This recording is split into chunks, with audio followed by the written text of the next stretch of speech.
I'm Peter Marsh, and welcome to another Aether and ATX video. I'm recording this video in my car with the AC off. I'm in Texas, so I might start sweating. Hopefully that will make me get to the point and make this a brief video.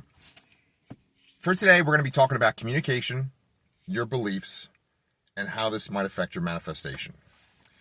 So first off, let's bring it to manifestation.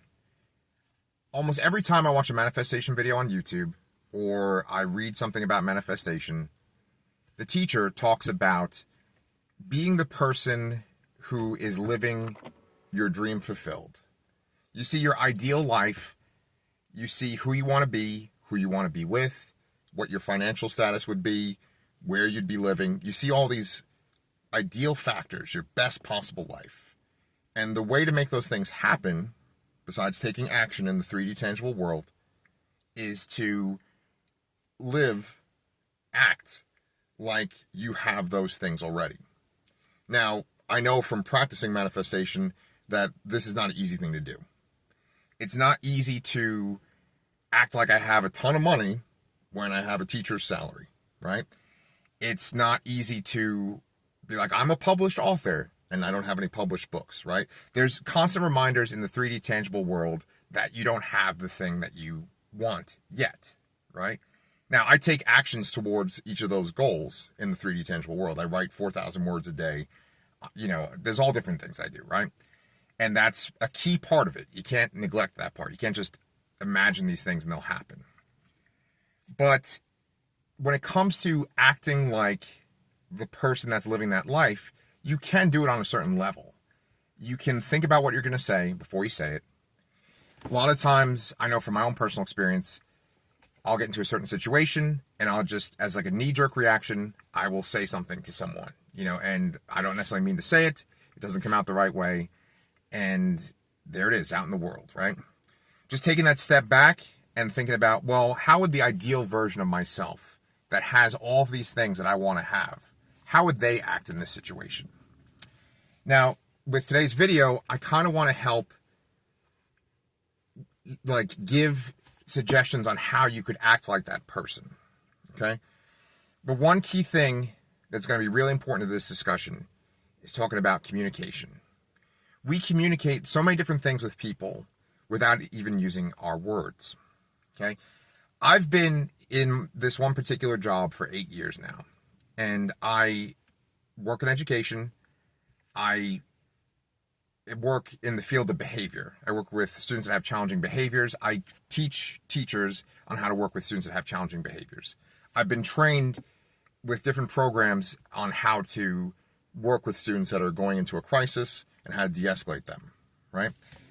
One big part of that training focuses on our communication so that we can communicate with the students that they're safe, that we're here for them, we're going to support them, and that we can also see what the student's trying to communicate with us through their behavior, that they're not necessarily communicating with their words.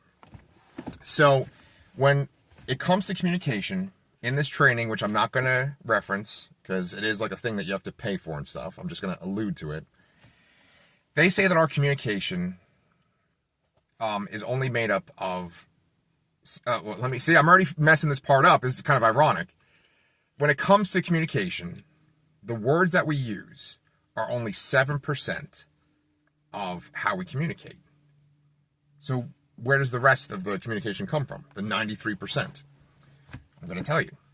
They break it down into 3 different things. First off is your body language, right? Your posture, right? How you stand, how you hold your head, you know, are you shrugging, or you have your head down, are you not making eye contact with people? Is your head held high? Is your chest puffed out, right? You're communicating things even though you're not using words. You're expressing things to other people and they're picking up on it, even though you're not, it's not the things that you're saying to them. It's what your body is doing, right? So your posture, how close you stand to someone, how you stand, right? Are you kneeling? Are you sitting down? Are you standing up? All of these things communicate stuff to other people. The next type of communication is your tone of voice, right? Are you using like a loving tone when you're talking to someone? Are you using a sarcastic tone? You could be saying something very positive to someone, but if you're saying it in a sarcastic way, they're not going to feel it. They're going to think it's the opposite. Then last but not least, there is the rhythm of your speech. How fast you talk, how slow you talk, right? A person that talks slowly and deliberately might give off this vibe of confidence, whereas a person that's talking very quickly might seem like they're nervous or they're upset. So 93% of our communication doesn't involve the words that we're using. It's like what we're projecting through our body language, our facial expression. For me, I was kind of into this stuff before I started getting trained for my job. And I would read people's communication and I would think, okay, they're saying this, but their face is saying this, or their body's saying this, right? Like you watch these like dating shows on TV and stuff, or, I used to watch The Bachelor all the time, right? And you'd see a person's body language. Is the girl like leaning in real close to the guy? Is he leaning in real close to her? Is he facing her? Right? All of these things, they're communicating with each other, even though they might not be using words, right? That's going on every single day, all the time. And so for me, like one key thing I would always think of is I would look at a person's eyes, right? A person might be smiling and telling me something positive, but a lot of times that smile might not match their eyes. Their eyes won't be smiling. And I'd be like, oh, there's something going on there. They're not being genuine, right? So when you go to manifest, when you go to be your ideal self, right? You're living as if you had the wish fulfilled. Isn't it funny how like red my face is getting? It's because there's no air conditioning in here and I'm in Texas. But when you go to live as if you've had the dream fulfilled, you can think about, how am I standing? How would the ideal version of me stand in this situation? How would the ideal version of me talk to this person? Right? And not have that knee-jerk reaction of just reacting the way you normally would react. Like having yourself start to become that person that is like your best self. You can be them now. And the cool part is that the world is going to start to reflect that back to you. Opportunities will start to show up that you weren't aware of. So, here comes the next real important part. Perception. And our perception is based on our beliefs. And like I've said in many videos, our beliefs are what generate the 3D tangible world around us. So, I was talking about communication before. I was talking about how a person's eyes might not be smiling, but their mouth might be smiling, right? When I would see things like that, I would start to suspect things about people. And that was based upon my limiting beliefs. The limiting beliefs are these kind of negative things that you tell yourself and about the world based on your previous experiences. And so I would be getting all this information from other people. They're communicating with me with their words, with their body language, with their posture, right? With the tone of their voice, the speed of the way they're talking. They'd be communicating all these different things with me. But I would be interpreting that through the lens of my limiting beliefs. And that is a very dangerous thing. If we're talking about my job, I want to talk about the first boss I had in the position I'm currently in. He would talk about data all the time. Look at me sweating. And I talk about data in these videos. I say that we have experiences in the 3D tangible world, and then our thoughts are the collection of data, the stuff that we're gathering through our 5 senses, right? We're bombarded by all these different things, but we are choosing to focus on specific things. And when we have limiting beliefs, we're choosing to focus on things that are supporting that belief, right? If you think, I don't do well in public speaking, then every time you go to be in a scenario where you have to talk in front of multiple people, you're going to find examples of people not listening to you, not caring about what you have to say, maybe even laughing at you. You're going to find those examples. And that's based on a limiting belief you have that you're not good at public speaking. If you think, man, I have no confidence when it comes to talking to someone of the opposite gender or someone I might be romantically interested in, and every time you interact with that kind of person, you're going to view whatever they do, no matter what they do, you're going to view it in the way of, oh, see, there's an example. They communicated this with me. There's the evidence right there. They're showing me they're not interested. That's the way it works. Our limiting beliefs take that data that we're getting And it's the same data, right? The world is giving us this information, but because of our limiting beliefs, it's affecting how we interpret that information. So, one manifesting teacher who has been so valuable to me, so important to me, is this guy, Joey Lott. And I've signed up for his course. And he's posted this video on YouTube, so I feel like I can reference this as well. And then Bashar has talked about this in his videos as well. But there's the idea of the sensations that we feel, right? That are connected to our emotions.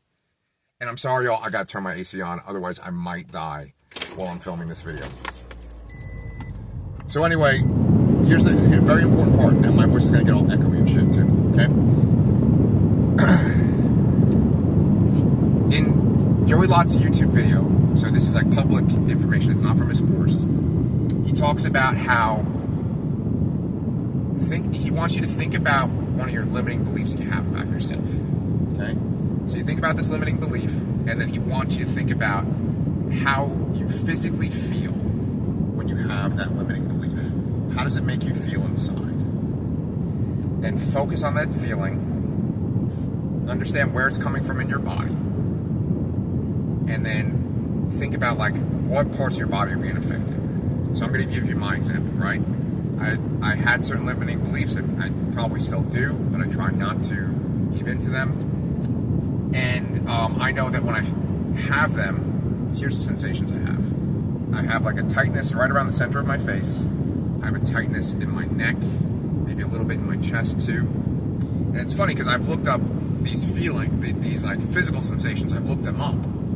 And these sensations are usually connected to the fight or flight mode, or the survival mode. You're kind of preparing yourself because you think that you're in danger, right? You start to feel these physical feelings, right? And it's interesting how my limiting beliefs connect to that kind of feeling, that physical feeling. So the next step that Joey Lott tells you to take is to think about the sensation that's in your body, and then to just think of it as a sensation, to detach that limiting belief from that sensation. Okay? One key point that he brings up is you could tell a person, another person, a stranger or a loved one, whoever, you can tell another person to think about the sensation that you're feeling, the physical sensation that you're feeling, right? So I could be telling a person, okay, imagine that you're feeling this tension in your neck, you're feeling this kind of tension in the front of your face, right? Maybe you're feeling it in your chest too. And then you can ask them what emotions, what experience might be bringing on that feeling, right? And the thing is that everyone's going to have a different answer. They're not going to have the same exact answer as you. And so it just shows you that how you physically feel based on your limiting beliefs is unique to you, and that the physical sensation is something that anyone can experience. So if you can notice that physical sensation inside yourself and just be aware of it and detach the emotional sensation from it, then you'll feel that physical sensation go away, and you'll feel that limiting belief start to dissolve. Let's bring it all back, okay? So you get rid of that limiting belief, which takes time. This is something you have to practice. Not like you do it once and then it's done. You're good for life, right? You have to like think about this. Oh, I'm feeling it. I'm feeling those physical sensations. I'm thinking about this thing. And then you slowly pull back and bring it down, right? After that, look at the interactions you have with other people. Look for the ways that they're communicating with you. Take that data in and really think, okay, what are they really trying to tell me now? What was I thinking when I had my limiting beliefs, and what am I thinking now? I think that's a really valuable tool. And guys, I praised Joey Lott a lot. That's funny. Go look him up. Find his video on limiting beliefs. I think I'll even put a link to it in the description below. But like, he has like 3 different ways to break down your limiting beliefs, and I just talked about one of them. But go check out that video because it's so helpful. It will change the way that you perceive everything around you. It'll help you become a different person, and then the world around you will change. I hope this was helpful. And I'm so very grateful that you've watched this whole thing. If you could please give me a like, if you could please subscribe, that would be amazing. But otherwise, I will see you guys next time.